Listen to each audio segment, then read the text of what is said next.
Friends, तो कैसे हैं आप लोग। एक बार फिर से स्वागत है आप लोगों का मेरे यूट्यूब चैनल नबील अशादन ब्लॉग्स पे। तो फ्रेंड्स, अभी जो है बज रहे हैं, आप देख सकते हैं सुबह के 4:30। सो जी हाँ, अभी 4:30 बज रहे हैं और अभी मैं वीडियो की स्टार्टिंग कर रहा हूँ वीडियो को। सो एक्चुअली थंबनेल देख के आपको समझ में आ ही क्या होगा। तो जी हाँ, आज ये मेरा जो है पहला मोटो व्लॉग होने वाला है, एकदम प्रॉपरली वाला पूरा मोटो व्लॉग। सो अगर आप जो है राइड के शौकीन हैं, बाइक राइड के या मोटो व्लॉगिंग के, तो आप जो आपके लिए आज का वीडियो बिल्कुल स्पेशल है। और आज जो है मैं जा रहा हूँ कोलकाता से खड़गपुर। सो एक्चुअली मैं जा रहा हूँ, बहुत ज़रूरी मेरा कुछ काम है अपना, तो मैं अपने काम से जा रहा हूँ। लेकिन मैंने सोचा जब मैं जा ही रहा हूँ तो क्यों ना एक व्लॉग भी बन जाए। सो आज का जो है ये पूरा का पूरा मोटो व्लॉग होने वाला है। प्लस हम कहाँ रुकते हैं, क्या खाएंगे नहीं खाएंगे, वो भी आपको दिखाता हूँ। और हम लोग जो है निकलने वाले थे 7 साढ़े 7 बजे यहाँ से, लेकिन हम लोग को रात में नींद नहीं आ रही थी। तो मैं और मेरा कैमरामैन जा रहा है। सो हम लोग को नींद नहीं आ रही थी, तो हम लोग ने ये फैसला किया कि यहाँ से जल्द निकल जाते हैं। तो उसका ये फायदा हुआ कि हम खड़गपुर जल्दी पहुंचेंगे। 7 साढ़े 7 8 बजे तक हमारा टारगेट है। अगर हम पहुंच जाते हैं वहाँ, तो मेरे घर से खड़गपुर में जा रहा हूँ 138 मतलब 140 किलोमीटर, 140 किलोमीटर के लगभग है। और गूगल मैप में दिखा रहा है 3 घंटे। तो कहीं रोकेंगे तो ऑब्वियस ही बात है 3.5 घंटा लग ही जाएगा। तो मेरा ये दिल था कि हम लोग जल्द से जल्द पहुंच जाएंगे। तो ये क्या है, तो हम लोग जाके फिर वहाँ पर डायरेक्ट सो जाएंगे, होटल में या लॉज में, कहीं भी हम लोग को लॉज मिलेगा, क्योंकि आज ही हम लोग को जाना है और रात में ही हम लोग का वहाँ से रिटर्न है। 6 बजे हम लोग निकल जाएंगे, तो रात तक इंशाल्लाह घर भी आ जाएंगे। तो कुछ घंटे के लिए रहना है लॉज में, तो कहीं भी लॉज कर लेंगे खड़गपुर में स्टेशन के पास। और मेरा जो काम से जा रहा हूँ, सो मेरा काम है 12:30 1 बजे तक मेरा वहाँ पे काम है खड़गपुर में। तो तब तक आराम से लॉज में सोएंगे, फिर आराम से काम वाम करके खाना खा के आराम करेंगे। उसके बाद वहाँ से 5-6 बजे तक निकलेंगे। तो 8 या 9 बजे तक जो ऐसा रहेगा वो तो आपको बता ही दूंगा, पता चल ही जाएगा। सो अभी निकल रहा हूँ मैं। सो आप लोग बने रहिए और इंशाल्लाह मज़ा आने वाला है। और मैं भी बहुत एक्साइटेड हूँ कि आज मैं फर्स्ट टाइम जो है मोटो व्लॉगिंग करने वाला हूँ। सो चलिए मिलते हैं थोड़ी ही देर। देख सकते हैं 4:30 साढ़े 4 हो रहे हैं और यहाँ पे जरियान सो रहा है और इसका सुबह स्कूल भी है, कल एग्ज़ाम भी है। सो अल्लाह हाफिज़। और यहाँ साहिबा है। चलो साहिबा, छोड़ दो, गेट बंद कर लो। तो चलो और हम निकलते हैं और रास्ते में आपको सीधा मिलता है। तो फ्रेंड्स, अभी हम लोग जो है यहाँ आपको क्या कहते हैं, दूल्हागढ़ अभी टोल टैक्स आने वाला है। सब लोग संतरागाछी क्रॉस कर चुके हैं और अभी दूल्हागढ़ आने वाला है। सो हमें जो है अभी बहुत नींद आ रही थी, तो यहाँ पे कभी ये दुकान हमें मिली है, पवन टी स्टोर। सो यहाँ पे अभी हम लोग चाय पीने के लिए रुके हैं। सो बस चाय पियेंगे और एक बिस्किट खाएंगे। उसके बाद यहाँ से निकलेंगे, फिर सीधा हम लोग पहुँच के कोलाघाट, फिर वहीं पर जम कर कुछ नाश्ता करेंगे। तो यहाँ पे चाय आ गई है, 15 रुपये करके चाय है। तो चलिए हम चाय पी लेते हैं और थोड़ा बहुत बिस्किट खा लें 1-2, उसके बाद फिर निकलते हैं। सो चलिए फिर बने रहिए और मिलते हैं थोड़ी देर में। तो फ्रेंड्स, मैं व्लॉगिंग करूं और मेरे साथ कभी पोपट ना हो तो ये तो ऐसा हो ही नहीं सकता, क्योंकि जहां मैं हूं वहां पोपट बनना भी ज़रूरी है। सो ये जो है, जैसे कि मैंने आपको थंबनेल में भी लिखा हुआ है और पहली बार मैं थंबनेल में लिखा हुआ और मैंने आपको बताया भी कि मेरा फर्स्ट मोटो व्लॉग मैं करने जा रहा था। सो माशाल्लाह बहुत अच्छे से मैंने ये वीडियो बनाया था और बहुत ही अच्छा मेरा मैं जब बना रहा था तो मुझे खुद फील हो रहा था कि हाँ, परफेक्ट मोटो व्लॉग बन रहा है माशाल्लाह। क्योंकि मैंने फ़र्स्ट टाइम जो है मोटो व्लॉग बनाया और बहुत अच्छे से बन रहा था, सब कुछ ओके था। लेकिन अभी जब मैं घर आकर एडिटिंग करने बैठा तो मुझे पता चला कि मेरा बहुत बहुत बहुत बड़ा पोपट बन चुका है। और वो ये है कि सब कुछ अच्छे से मैंने रिकॉर्ड किया, सब कुछ किया, लेकिन मेरा जो है गोप्रो का माइक ही मैंने ऑन करना भूल गया था और पूरी जर्नी मैंने काट दी उसी हिसाब से। अभी जब एडिटिंग करने बैठा हूँ तो पता चला कि वीडियो तो आया, ऑडियो माइक मेरा ऑफ था गोप्रो का। तो प्रॉब्लम ये हुआ कि मैं भी फ़र्स्ट टाइम, क्योंकि गोप्रो में कैप्चर कर रहा था, हमेशा मैं मोबाइल से ही करता हूँ या कैमरा से करता हूँ, तो फर्स्ट टाइम मैंने गोप्रो यूज़ किया है। तो मैंने सब कुछ सही किया, सिर्फ जो है मुझे ऑपरेट करना भी आता है काफ़ी कुछ, लेकिन क्या आप कहते हैं, बस वो मेरी नज़र ही नहीं गई कि माइक ऑफ है, उसको ऑन करना पड़ता है।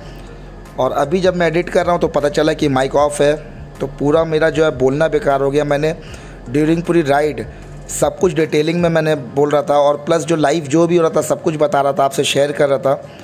तो पूरा मेरा मिजाज अभी जो है ख़राब हो गया। मैं सोचा कि वीडियो डालूँ ही नहीं, लेकिन वही बात है, इतनी मेहनत से मैं बनाया, फिर साहिबा ये बोल रही है, फिर भाई बोला कि नहीं भाई डाल दे, और यूट्यूब सब अपनी फैमिली है तो वो लोग को तुम सच बोल दो जो भी है तो वो लोग समझेंगे और सपोर्ट करेंगे। तो मैंने इसीलिए फिर वीडियो डाल रहा हूँ। और प्लीज़ फ्रेंड्स, इस बार माफ़ कर दो, नेक्स्ट टाइम कभी भी ये गलती नहीं होगी। और मुझे ख़ुद बहुत बुरा लग रहा है कि मैंने क्या ये काम किया है, क्योंकि बहुत मुश्किल से एक वीडियो बनता है और उसके बाद ऐसा हो जाए तो पूरा मूड ख़राब हो जाता है। तब भी मैं डाल रहा हूँ। तो प्लीज़ फ्रेंड्स, जो सच्चाई थी मैंने वो आपको कह दिया है, कोई बात मैंने आपसे छुपाई नहीं है। और चलिए, जितना हो सकता है मैं आपको वॉइस ओवर कर देता हूँ, और जहाँ नहीं होगा तो वहाँ पे मैं म्यूज़िक दे दूँगा। तो आप लोग एंजॉय करो, रास्ते का मज़ा लो। और अभी जो आप लोग देख रहे हो, यहाँ पे हम लोग फर्स्ट स्टॉपेज जहाँ पे हम लोग चाय पिए थे डानकुनी में, डानकुनी है पहले, वहाँ हम लोग चाय पी के फिर यहाँ से जो है निकले थे। और चाय 15 रुपये करके थी, बहुत ही अच्छी चाय थी। सबसे बुरा मुझे ये लग रहा है ना फ्रेंड्स कि मैं जब लाइव जो मैं बोल रहा था उसका मज़ा और अभी जो मैं डबिंग कर रहा हूँ वॉइस ओवर, इसमें बिल्कुल आसमान ज़मीन का फ़र्क आ रहा है। क्योंकि जो ओरिजिनल होता है लाइव में देख रहा था वो बोलना, क्योंकि पीछे से हॉर्न की आवाज़, रास्ते की आवाज़, गाड़ी की आवाज़, वो मज़ा, और इसमें मैं एक रूम में बैठ के वॉइस ओवर कर रहा हूँ तो आसमान ज़मीन का फ़र्क आता है। लेकिन प्लीज़ फ्रेंड्स, इस वीडियो में सपोर्ट करें। नेक्स्ट टाइम जब भी मेरा मोटो व्लॉग होगा, मैं वादा करता हूँ आपको कि जितना मुझसे हो सकता है उतने अच्छे से अच्छा बनाऊँगा। और इंशाल्लाह ये गलती अब कभी नहीं होगी, क्योंकि मैं भी फ़र्स्ट टाइम बनाया, मुझे भी थोड़ा ऑपरेट करने में प्रॉब्लम हो गया। और मैं क्या बोलूँ, बस मुझे खुद बहुत ज़्यादा दुख हो रहा है कि मैंने क्या किया। क्योंकि ये वीडियो मुझे लगा था कि बहुत ज़्यादा अच्छा बनेगा और धमाल मचा देगा, मिलियंस में, मतलब बोलते हैं ना, एक एक चीज़ से उम्मीद हो जाती है कि हाँ ये बहुत अच्छा व्यूज़ आएगा। तो मुझे लगा था ये बहुत व्यूज़ आएंगे, इसमें बहुत मज़ा आएगा, सबको पसंद आएगा वीडियो। लेकिन वही बात है, जो खुदा की मर्ज़ी, जो खुदा चाहता है वही होता है। और वही बात है, जो होता है अच्छे के लिए होता है, शायद इसमें भी कोई अच्छा ही हो। तो जो भी है मैंने आपको बता ही दिया। तो प्लीज़ फ्रेंड्स, आप लोग एंजॉय करो रास्ते का। और जहाँ भी अगर मुझे कुछ लगेगा कि हाँ वॉइस ओवर करना तो मैं कर दूँगा, बाकी जगह म्यूज़िक रहेगा। तो आप लोग एंजॉय करो, मिलता रहता, और मैं आपको बीच बीच में बोलता रहूँगा।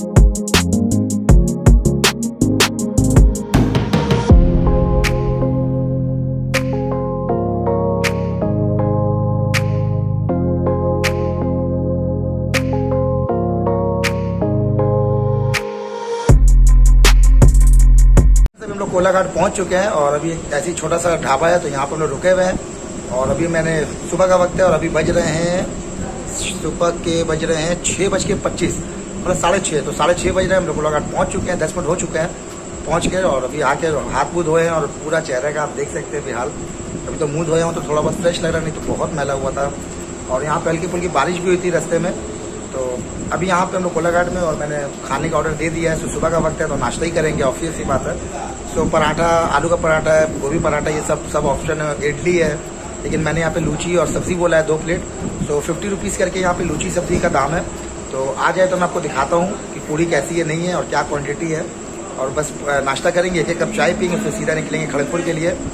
और चलिए मैं आपको दिखा देता हूँ थोड़ा सा बाहर से कहाँ पे है नहीं हम लोग। तो ये रहा फ्रेंड्स, अभी हम लोग बिल्कुल जो है ये रहा, यहाँ पे शेरे पंजाब होटल है। और शेरे पंजाब के होटल के एकदम ऑपोजिट में हम लोग यहाँ पर हैं। अभी छोटा सा ढाबा है, क्या नाम है भाई ढाबे का, नाम भी सही से नहीं लिखा हुआ, आशा होटल एंड रेस्टोरेंट। तो यहीं पर उन्होंने रोका है, एकदम कोलाघाट आपको ये शेरे पंजाब के ऑपोजिट में छोटा सा ढाबा है। यहाँ पे भी बस खाएंगे, पेट पूजा करेंगे और फटाफट निकलेंगे यहाँ से। अभी तक तो बहुत मज़ा आ रहा है, थकावट लग रही है, थकावट नहीं, नींद बहुत आ रही है। बस अब जल्दी से होटल पहुँचे तो जाके सोएंगे। और पता नहीं कैसा वहाँ पे होटल है, लॉज है, क्योंकि मैंने खड़गपुर में कभी भी इससे पहले लॉज में नहीं रहा। हमेशा वहाँ पे मेरी खाला का घर है तो वहीं रहते थे, लेकिन इस बार जो है लॉज में रह ले। वैसे दोपहर में तो जाऊँगा, मेरा दावत है वहीं पे, खाला के घर पे जाऊँगा खाना खाने। तो इंशाल्लाह वहाँ भी आप लोगों को दिखाऊँगा। तो यहाँ का ये है अभी माहौल। अभी 6:30 बज रहे हैं। तो चलिए अब लूची पूड़ी आ जाए तो आपको दिखाता हूँ, खा के बताता हूँ क्या। तो फ्रेंड्स फाइनली हमारा जो है नाश्ता भी आ चुका है, ब्रेकफास्ट। और यहाँ पे जो है ये 50 रुपये का प्लेट है। तो 50 रुपये में मुझे 1, 2, 3, 4 पूड़ी है। और ये स्टफिंग वाली पूड़ी है, अंदर दाल वाल भरी हुई है। और देखते हैं क्या है नहीं अंदर। और ये सब्ज़ी है, सब्ज़ी में यहाँ पे आप देख सकते हैं छोला, आलू, प्याज है, और इसकी घुगनी टाइप की सब्ज़ी है। तो ये 50 रुपीज़ का प्लेट है। और यहाँ पे आपको ऑप्शन है लूची का भी, अगर आप प्लेन लूची लेते हैं विदाउट स्टफिंग तो 40 रुपीज़ की 4 है, ये 50 रुपीज़ की है। तो चलिए, बहुत ज़ोर से भूख लग रही है तो खाते हैं और बताते हैं कैसा। एकदम गर्मा गर्म है तो बताता हूँ खा के कि कैसी है। फ्रेंड्स चलिए बिस्मिल्लाह कहते हैं, बहुत भूख, एकदम गर्मा गर्म पूरी है, अच्छा खासा साइज़ है।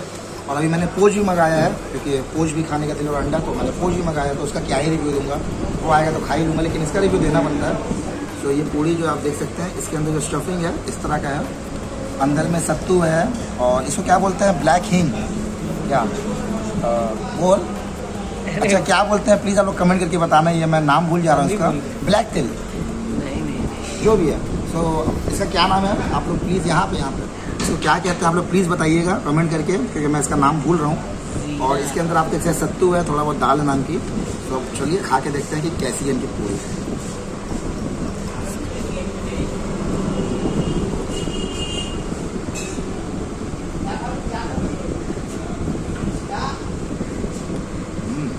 गर्मा गर्म है, बात मज़ा आ गया।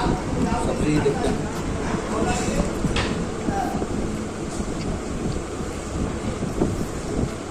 आपने अगर स्ट्रीट साइड में जो है वो खाए घुगनी खाए हैं, तो उस घुगनी को थोड़ा सा पतला कर दीजिए सब्जी के आकार में, बिल्कुल वही टेस्ट है। प्याज दीजिए अलग से ऊपर से, बहुत मज़ेदार है। सुबह सुबह जो है ये सब नाश्ता मिल जाए तो क्या ही कहना। लेकिन ये पूड़ी का जो है ना असली मज़ा आएगा चाय के साथ।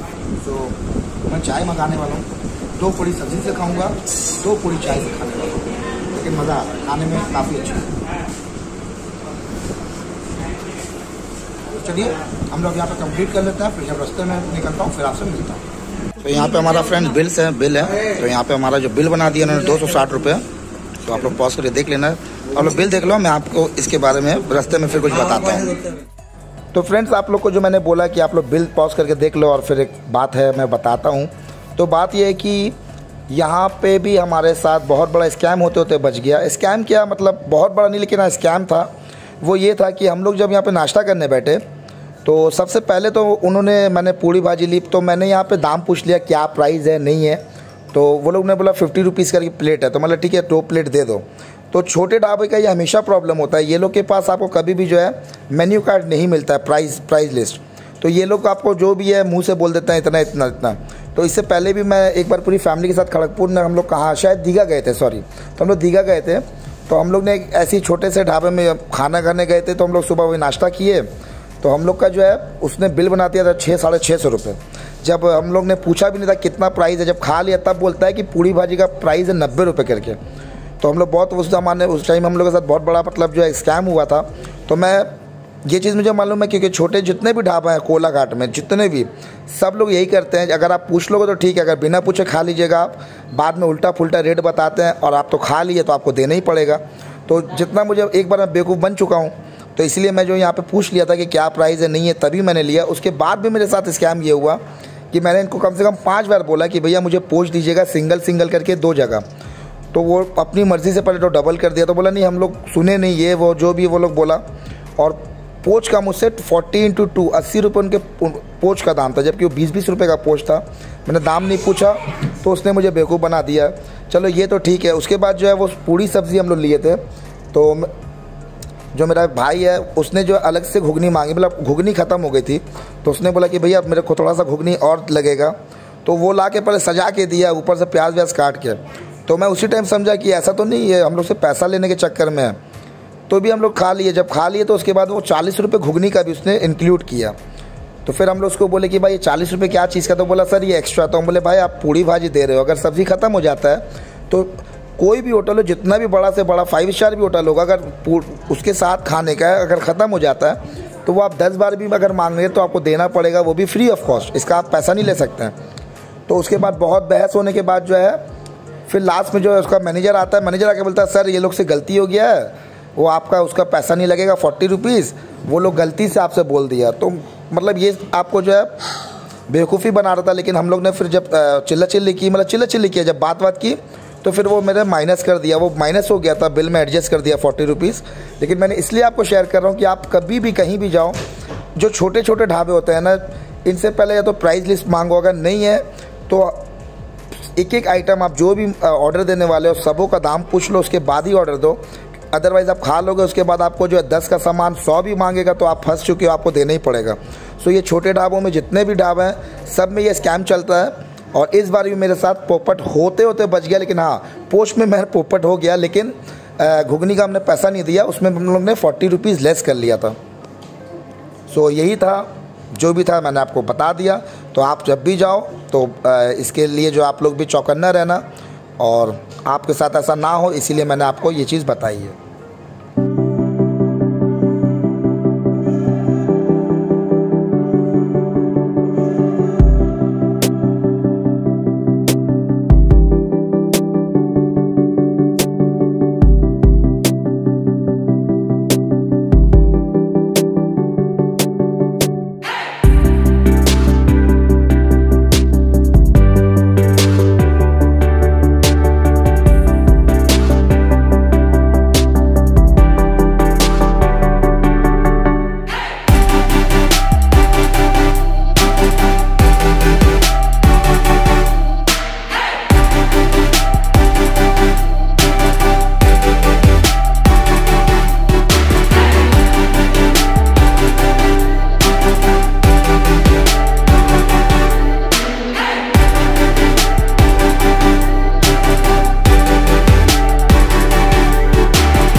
और फ्रेंड्स मौसम बहुत ही अच्छा था पूरे राइड के दौरान। और हम लोग सुबह इसलिए निकले थे कि जितना जल्दी निकलेंगे वहाँ पहुँचकर आराम करेंगे, और धूप भी नहीं थी तो बहुत मज़ा है। और वैसे भी हाईवे जो है आफ्टर कोलाघाट टू खड़गपुर ज़बरदस्त है, 3 वे का वो रास्ता है और बहुत ही मज़ा आया गाड़ी चलाने में। तो अगर आप कभी भी जाते हो दिल्ली साइड या कहीं भी तो आपको जो रास्ता मिलेगा ना वो खड़गपुर है, आपको कोलाघाट के बाद बहुत ही खूबसूरत रास्ता है, ज़बरदस्त। और मतलब लग रहा था कि हाँ आदमी हाईवे में गाड़ी चला रहा है, तो मज़ा आया, मुझे तो बहुत मज़ा आया चलाकर। तो चलिए फिर बने रहिए, मिलता हूँ थोड़ी देर। फ्रेंड्स अभी हम लोग खड़गपुर तो आ चुके हैं और आने के बाद बहुत बुरा हाल हो गया मेरा। ये हुआ है मेरे साथ, मतलब जो कभी सोचा नहीं था मैंने वो हुआ है, और मैं कुछ शूट नहीं किया हूँ, मेरा एकदम मिजाज हो चुका है ख़राब। सो अभी तो मैं होटल में हूँ, क्या मंडाकिनी होटल कुछ बोल गया खड़गपुर में। सो ये होटल है, वो मैं आपको टूर दे दूंगा, छोटा सा रूम है, मैं दे दूंगा टूर। सो फंडा ये प्रॉब्लम ये हुआ है मेरे साथ, जैसे हम लोग खड़गपुर इन होंगे मेरा जो है बाइक का क्लच का तार जो है टूट गया, केबल वायर। तो मैं तो ईजिली लिया, मेरा चलो कोई बात नहीं है। उसके बाद मैंने यहाँ पे पूरा मार्केट अभी ढूंढ लिया। अभी बज रहे हैं 11, मतलब हम लोग यहाँ पे आ गए थे लगभग 8:30 बजे, 11 बज गए हैं। मैं 1 मिनट बैठा नहीं हूँ अभी तक, अभी जस्ट रूम में आया हूँ तो वीडियो अभी ऑन किया हूँ अभी कैमरा। सो ये हुआ प्रॉब्लम, पूरा मैंने खड़गपुर ढूंढ लिया है, यहाँ पे कहीं पे भी सुजुकी का नहीं मिल रहा है। एक जगह यहाँ पे सुजुकी का शोरूम था हाईवे में, वहाँ गया, केबल वायर लिया, फिर वापस आया। अब पता चल रहा है वो BS6 का दे दिया, BS4 है मेरी बाइक, अब BS4 का यहाँ पे अवेलेबल ही नहीं है वायर। अब वो लोग बोल रहे हैं यहाँ से मिदनापुर जाना होगा, जो कि शायद 20 या 25 किलोमीटर है। सो आज मेरा शाम में जाना तो होगा नहीं, क्योंकि अब इतनी हिम्मत नहीं कि मैं कुछ कर पाऊँ। सो अभी मैं रूम में आ गया हूँ, और जो मेरा यहाँ पे भाई जो रहता है खलेरा भाई, वो मुझे बोला है कि भाई अभी तू पागल हो जाएगा। मतलब वो उसको मेरे को देख के वो भी बेचारा घबरा गया, उसको दुख हो गया मुझे देख के। बोला भाई तू अभी घर होटल जा या घर चल, कहीं भी चल, लेकिन तू जाके सो जा 2-3 घंटा। तो अभी मैं जा रहा हूँ नहाने, नहा के सोऊंगा कम से कम 2 घंटा। तो कम से कम मैंने सोया नहीं हूँ मैं कल से, एकदम लग रहा पागल हो जाऊँगा, क्योंकि अजीब तरह का थकान हो गई, आप समझ सकते हो। और उसके बाद फिर उठूँगा 3-3:30 बजे तक, फिर मैं जाऊँगा मिदनापुर उसकी बाइक में, भाई की बाइक में। तो वहाँ भी अगर मिल जाता है, अल्लाह करके इंशाल्लाह ताला दुआ करो मिल जाता है अगर, तो ठीक है, तब तो कोई बात नहीं है, वायर लग जाएगा। तो आज मैं तो जाऊँगा नहीं, क्योंकि लेट हो जाएगा। तो कल सुबह हम लोग यहाँ से बाइक से निकल जाएंगे, और अल्लाह ना करे अगर नहीं मिलता है तो फिर कल हम लोग यहाँ से सुबह ट्रेन में चले जाएंगे कलकत्ता। गाड़ी में यहीं छोड़ के जानी होगी मुझे अपने भाई के पास, भाई के घर में लगा के। फिर मुझे हफ्ता 10 दिन जब भी मुझे फुर्सत मिलेगी, फिर मेरे को ट्रेन में आना होगा खड़गपुर, कलकत्ता से उसका वायर लेके तब फिर वो लगेगा, फिर मैं यहाँ से लेकर जाऊँगा। तो मतलब पूरा अभी जो है मैं बर्बाद हो चुका हूँ यहाँ आकर। क्यों आया मैं बाइक लेके, इससे अच्छा मैं ट्रेन से आ जाता, लेकिन अभी जो सोचा नहीं था वो हुआ है मेरे साथ। तो चलिए मैं पहले फ्रेश हो जाऊं और थोड़ा सा मूड मेरा सही, मैं सो के उठूँ, तब आपको छोटा सा जो भी रूम का टूर है मैं आपको दे दूंगा, और क्या कितने का पड़ा नहीं पड़ा वो भी बता दूंगा। तो चलिए मिलता हूं मैं आपको थोड़ी देर के बाद।